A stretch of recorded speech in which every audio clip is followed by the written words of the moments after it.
So I'd like to say that I'm actually a part of that organization that was going to come and try and derail you tonight. I didn't hear a single thing, though, that constituted an attack on queer or trans lives or an attack on me personally. So I don't know what they were on about there. Moreover, everything that you have said on gender identity, gender expression, John Money, pronoun usage, what else? The sex gender distinction, you are 100% correct. Wow. You are 100% correct. I don't know if you've ever heard that from a trans person before. I identify as a trans woman. You are 100% correct on there. And it is an absolute travesty that the trans community bases everything on such vacuous concepts. My thing is, though, is I don't agree with your conclusion. I don't agree with it.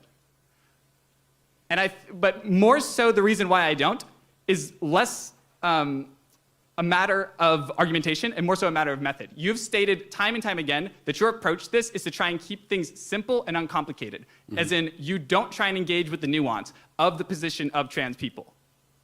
But that's exactly how my org treats you. They don't think that your arguments are worth looking at because they cast you as a transphobe. I did otherwise, and I looked at them like, yeah, no, this guy's absolutely correct on all these things.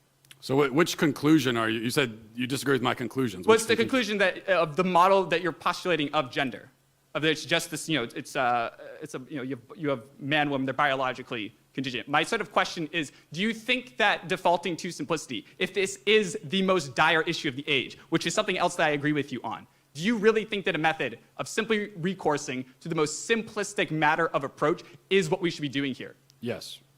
Really? Yeah, I do. You because don't think... I mean, I appreciate I appreciate everything that you said, and I appreciate your attitude.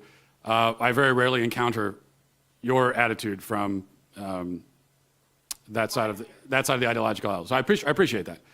But yeah, I do think that making it simple is the right approach because, to my view, it is a very simple question. Now, if you want to get into the personal experiences of each individual and someone who is who's experiencing gender dysphoria, and what do we do to treat that problem? Sure, there's all kinds of personal, subjective nuances and things like that.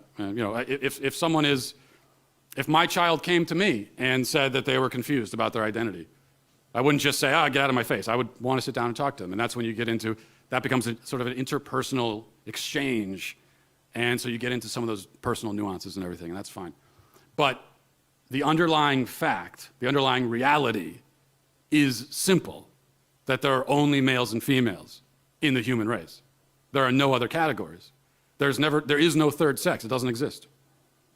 Even though we hear about intersex people, an actual intersex person would be someone who has the reproductive capacities of both men and women, males and females.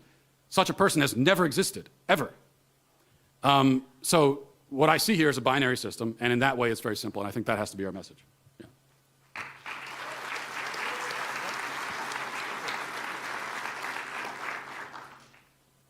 I would still even say, respective to that even if from your standpoint, there's only this binary, there's two. There's complexities and nuances even within social navigation that still might be worth you looking into. I would also say that a lot of your facts also are off. Respective to, for instance, the first sexual reassignment surgery actually happened in the 1920s. So that was before John Money. So it's not a case that I didn't say his was the first. What? I didn't say his was the first. It was probably the first one done on a 2-year-old, but I said he was the one who invented. You started by saying you agree with everything that I said, and now we're going back and you disagree. I'm a little confused now.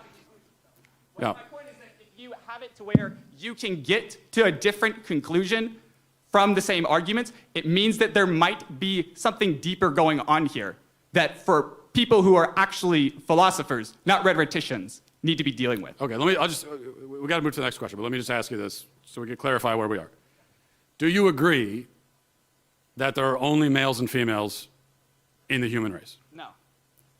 Okay, so you definitely don't agree with my conclusion then at all. No. We actually are totally on opposite sides of this question, it turns out. Okay, so what are the other categories if not male and female? We're going to be here all night if I have to doing that. We're not, because there's none that you can list, so it's actually a very short conversation. All right, well, you're wanting to say that you have these other social categories, right? It's a question of, you're saying are, right?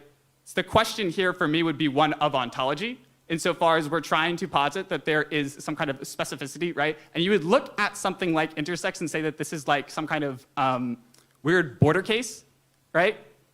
It's a question of the kind of continuum that would allow for one to come into an embodiment that you would cast as male and female. I mean, something that's very interesting is you said that something like age is makes more sense to identify as. You at one point had what is it? Female genitalia when you were in utero. So you've passed through that, right? And what happens to intersex people is that there's just some kind of like different, there's a different of development that occurs there. So respective to us talking about these categories, it's not a case of there being this hardline thing. I mean, the reason why we also are not going to get anywhere here is because I actually would agree with you that something like woman is what would, in a technical sense, be called a floating signifier. So it doesn't have this like particular designatable meaning to it, right? All right. So that's why we're not going to go anywhere. That's pretty clear. But I appreciate it. Thank you for the question. Thank you.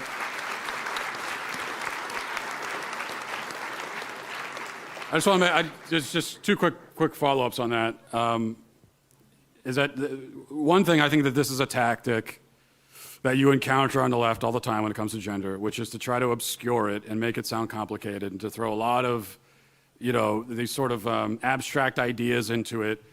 And from what I've discovered, and this conversation didn't change my view at all on that, is that that's the only tactic they have, right? Is to just try to make it seem complicated, but yet while also not offering any alternative answers at all.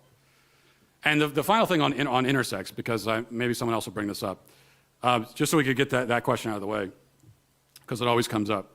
Number one, intersex, that category has nothing to do with trans, right? Trans man or trans woman is a biological male who identifies as a female. So even if I were to agree that intersex people are some sort of exception, that would do nothing to vindicate the trans man, because that's a different category. But as it turns out, intersex people are not an exception. These are people who suffer from a deformity, from a condition. Just like someone might be born with one arm rather than two. That does not negate or undermine the fact that human beings have two arms. But if someone is born with only one, then you know that something went wrong along the way. They ought to have had two, but they didn't because something went wrong. So a deformity or a sickness doesn't undermine the principle that we're dealing with. Okay.